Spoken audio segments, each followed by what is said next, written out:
Imagine, être à 10 000 mètres d'altitude, dans un Boeing bondé. Soudain, une passagère se lève, hurle et fonce droit sur le chef de cabine en criant « Je veux te tuer ». Les cris résonnent, les passagers retiennent leur souffle et l'avion est obligé de faire demi-tour. Ceci n'est pas un film, mais une réalité glaçante, vécue à bord d'un vol Air France, samedi 6 août 2025, sur le vol Air France 718, reliant Paris à Dakar. Une scène d'horreur va marquer les annales de la sécurité aérienne. Il est environ 17 h, le Boeing 777 survole Bordeaux quand une passagère se lève soudainement de son siège. Elle marche nerveusement dans les couloirs, les regards se tournent vers elle.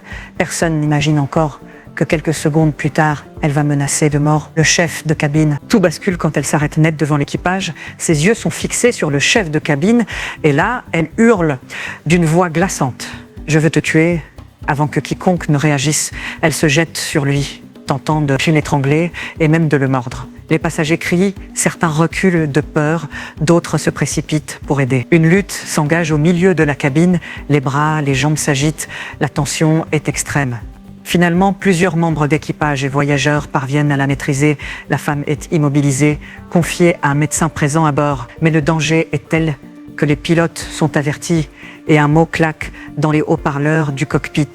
Situation d'urgence. La cabine est sous le choc, certains passagers pleurent, d'autres filment discrètement la scène qui fera rapidement le tour des réseaux sociaux. Des témoignages affluent, certains parlent d'un moment terrifiant, d'autres dénoncent le manque de contrôle au départ. L'atterrissage à Roissy, les policiers s'interpellent immédiatement la passagère, prise en charge par les services médicaux.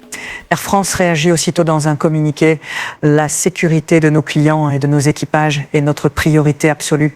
Mais derrière ce ton officiel, la peur reste vive. Sur Twitter, Instagram, TikTok, les réactions explosent. Certains ironisent en parlant de scènes de films d'horreur.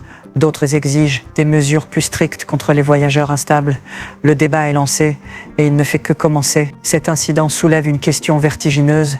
Sommes-nous vraiment en sécurité dans un avion quand il suffit d'un seul individu instable pour semer le chaos? Les chiffres parlent d'eux-mêmes. Selon l'Association internationale du transport aérien, IATA, les incidents de passagers indisciplinés ont augmenté de plus de 37% en 2024. Agression, refus d'obéir aux consignes, violence verbale et parfois physique. Chaque semaine, des pilotes signalent des situations extrêmes qui auraient pu tourner au drame. Les compagnies aériennes renforcent leur formation, équipages entraînés à gérer la violence en plein vol. Mais face à une tentative d'étranglement, l'avion devient une prison volante sans issue et les experts alertent à l'heure où les vols long courrier sont pleins, où la pression post-Covid et les crises économiques pèsent sur les nerfs. Cette fois, l'histoire se termine sans mort, sans crash, mais la peur est bien là, car la prochaine fois qu'un passager hurlera « Je veux te tuer », serons-nous aussi chanceux?